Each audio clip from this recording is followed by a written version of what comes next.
Bismillahirrahmanirrahim. Assalamu alaikum.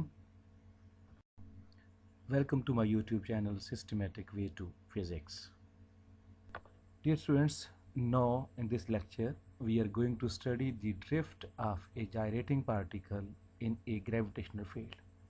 इससे पहले हम इलेक्ट्रिक फील्ड और मैग्नेटिक फील्ड के अंदर हम स्टडी कर चुके हैं. अब हम ग्रेविटेशनल फील्ड के अंदर देखेंगे कि drift of a gyrating particle के ऊपर क्या इफेक्ट होता है.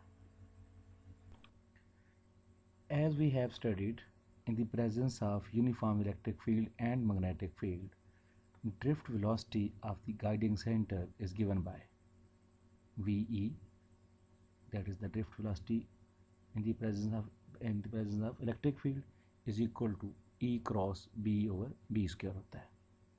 इसे हम इक्वेशन नंबर 1 कह लेते हैं. आल्सो हम जानते हैं electric force is given by F is equal to Q E होता है. F is equal to Q E और E is equal to F over Q. तो हम इक्वेशन 1 को ऐसे लिख सकते हैं VE is equal to F over Q. Q जो है बटे में नीचे आ जाएगा, F cross B over Q B square आ जाएगा. Q B स्क्वायर आ जाएगा. ये हमारे पास this is a B square. Equation number 2. No in particular if F is the force of gravity, अगर हम ये कहें कि ये जो फोर्स है ये फोर्स ऑफ ग्रेविटी हो तो फिर क्या होगा. फोर्स ऑफ ग्रेविटी mg के इक्वल होती है. Then there is a drift, then there is a drift होगी. और इक्वेशन नंबर 2 क्या बन जाएगी, Vg इज इक्वल टू, इसको Vg कहेंगे, drift in the gravitational field is equal to F की वैल्यू पुट कर दी हमने mg cross B over Q B square. इसे हम कहते हैं इक्वेशन नंबर 3. ठीक, ये जो F है ये कोई भी फोर्स हो सकती है. ठीक, पहले हमने जो फर्स्ट लेक्चर पढ़े थे उनमें ये इलेक्ट्रिक फोर्स थी. अब हम देखना चाहते हैं कि अगर ये इलेक्ट्रिक फोर्स की बजाय ग्रेविटेशनल फोर्स हो तो फिर जो drift of the guiding centre के ऊपर क्या फ़र्क पड़ेगा. ये this is very much similar to VE. VG जो है ये जो VE की तरह, VG जो हमने निकाल ली है VE की तरह ही है.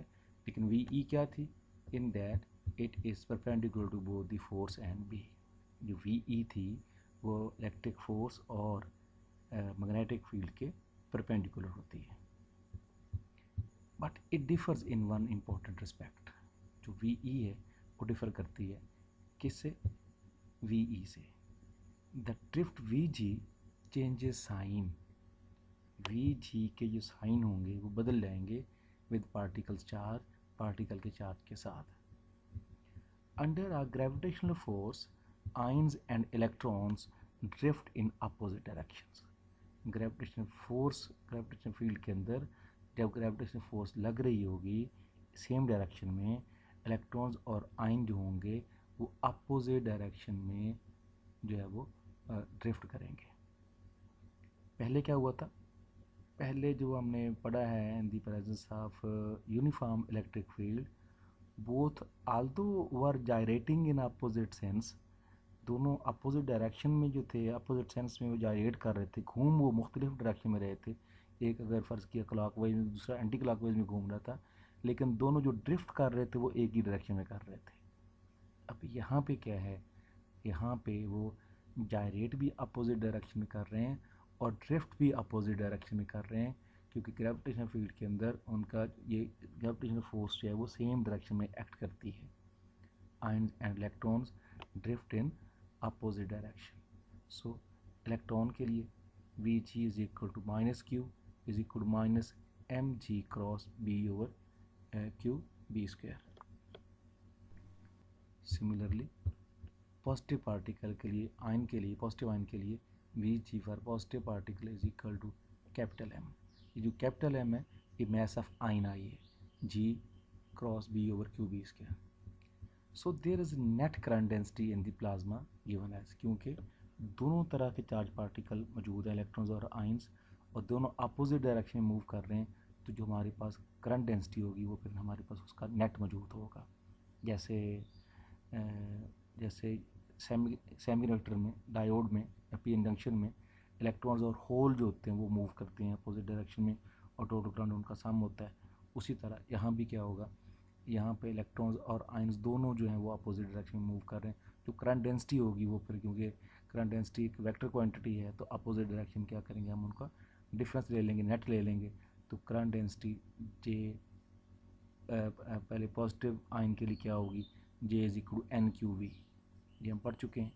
जे is equal to n q v होता है, current density is given by n q v, क्योंकि पॉजिटिव पार्टिकल है तो J positive is equal to n q v g. ये जो वी जी है ये हमें पता है ग्रेविटेशनल फील्ड के अंदर ड्रिफ्ट वेलोसिटी है। वी जी सर मैंने पॉजिटिव लिखा है पॉजिटिव पार्टिकल के लिए। इसकी वैल्यू पुट कर दें, हम ऊपर देख चुके हैं। तो क्या थी इसकी value, n into positive g capital m g cross b over q b square. तो क्यू से क्यू कैंसिल हो गया, हमारे पास आया n capital m g cross b over b square. ये आयन की आगे पॉजिटिव आयन की ये करंट डेंसिटी है। सिमिलरली नेगेटिव आयन के लिए क्या होगी, J negative is equal to n q v negative drift velocity in the gravitational field is equal to N into जो क्यू है अब नेगेटिव लेंगे, जो कि इलेक्ट्रॉन के लिए चार्ज नेगेटिव होता है, minus Q into minus M G. जो फोर्स ऑफ ग्रेविटी है वो साइन बदल लेगी, हमने कहा था नेगेटिव पार्टिकल के लिए minus M g cross b over minus q b square. तो माइनस क्यू से माइनस क्यू कैंसिल हो गया, तो हमारे पास अब क्या आ जाएगा, J negative is equal to J negative is equal to minus n m g. अब यहाँ पे जो स्मॉल एम है ये इलेक्ट्रॉन की मास है, m g cross b over b square. Net क्या बन जाएगा, J current density J is equal to J positive minus g J negative, ये नेट के लिए है। तो वैल्यू पुट कर देंगे, n capital m g cross b over b square plus, ये प्लस क्यों, क्योंकि ये जो जे नेगेटिव था ये माइनस था पीछे, ये माइनस है और माइनस माइनस प्लस हो जाएंगे, plus n m g cross b over b square. अब इसमें आप g cross b over b square, g cross b over b square ये कॉमन ले लें, बाकी हमें बचा n into m plus small m capital m plus m, ये टोटल मास बन जाएगी। अब देखिए जो ग्रेविटेशनल फोर्स है वो डाउनवर्ड एक्ट कर रही है, ठीक, और जो पॉजिटिव आयन है वो राइट की तरफ जा रहा है, यूँ जायरेट कर रहा है, ऐसे जायरेट यूँ कर रहा है वो एंटी क्लॉकवाइज फोर्स, और जो इलेक्ट्रॉन है वो ड्रिफ्ट कर रहा है टुवर्ड्स लेफ्ट, ठीक, लेकिन उसकी जो जायरेशन है वो भी उल्ट है, जायरेशन भी उल्ट है, ड्रिफ्ट भी उल्ट है। पहले क्या हुआ था, पहले ये हुआ था कि ड्रिफ्ट जो थी वो सेम डायरेक्शन में थी इलेक्ट्रिक फील्ड के अंदर, और जो डायरेक्शन थी वो अपोजिट डायरेक्शन में थी। अब यहाँ पे क्योंकि साइन बदले हैं इलेक्ट्रॉन और आयन के लिए, इसलिए जो है वो जो डायरेक्शन भी और ड्रिफ्ट भी अपोजिट सेंस में होगी। The physical reason for this drift is again the change in Larmor radius. एक जगह पे लार्मर रेडियस ज़्यादा, दूसरी तरफ कम है इलेक्ट्रॉन आयन दोनों की डायरेक्शन में, उसकी वजह वही है कि एक तरफ वो एनर्जी गेन करती हैं और दूसरी तरफ आके एनर्जी लूज़ करते हैं, तो वो रीज़न तो वही है। As particle gains and loses energy in the gravitational field. Now the electron gyrates in the opposite sense to the ions, ठीक, but the force on them is in the same direction, so the drift is in opposite direction. force same direction में है, इसलिए जो drift है वो opposite direction में act कर रही है। ओके